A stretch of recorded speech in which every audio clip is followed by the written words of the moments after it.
當年今日知唔知6月18日國際時事報告：1815年6月18日發生咗有名嘅滑鐵盧戰役。呢一日，拿破崙帶領住佢嘅法軍同反法聯盟喺比利時嘅滑鐵盧展開咗決戰。呢一戰可謂意義重大，直接令到拿破崙嘅百日王朝覆滅。佢亦都被流放到聖赫勒拿島。1858年6月18日，美國有逼清政府簽訂咗中美天津條約。當時第二次鴉片戰爭正打得熱鬧，英法聯軍攻陷大沽，進逼天津、北京。美國公使就趁呢個機會偽裝調停，同清政府欽差大臣桂良、花沙納簽咗呢個條約，進一步破壞咗中國主權。美國亦都通過呢個條約攞到咗超多嘅侵略權益。1928年6月18日，中國共產黨第6次全國代表大會喺蘇聯莫斯科近郊開始舉行。1935年6月18日，瞿秋白身故，佢係中國共產黨早期主要嘅領導人之一。佢喺當年2月喺福建省長江縣被國民黨軍逮捕。6月18日從容就義，時年36歲。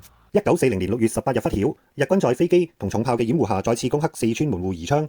重慶國民政府大為震驚，急令陳誠指揮部隊組織反攻，可惜未能攻下。至此中日兩軍形成對峙局面，祖宜戰役暫告結束。1940年6月18日，法國將軍戴高樂毅然走進 BBC 廣播電台，由英國通過廣播號召法國人民繼續進行反抗德國法西斯嘅鬥爭，並且喺倫敦發起自由法國運動，並且宣布成立法蘭西民族委員會。1944年6月18日，英軍第77旅喺緬甸孟公城以南被日軍包圍，中國軍隊第114團強渡滾滾奔流嘅南高江，擊退日軍，救出英軍。1953年6月18日，埃及軍事政變當局正式宣布廢除君主制，建立共和制。1972年6月18日，英國航空公司客機548號航班喺倫敦希斯路機場起飛之後墜毀，釀成英國航空史上嚴重嘅慘劇，總共118人罹難。1979年6月18日，卡特總統同蘇聯領導人勃列日涅夫喺維也納簽訂咗限制進攻性戰略式武器條約。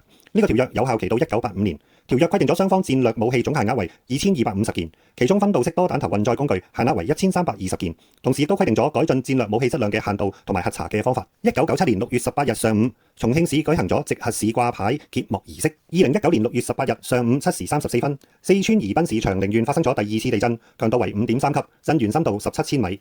多次地震造成咗超過13人死亡，199人受傷，受災人數達到16.8萬人。地震仲造成咗部分房屋、道路、電力、通訊等設施受損，其後災區仍然有餘震發生。知古今通天下，今日就咁，聽日繼續。幫我點讚、訂閱同分享，多謝。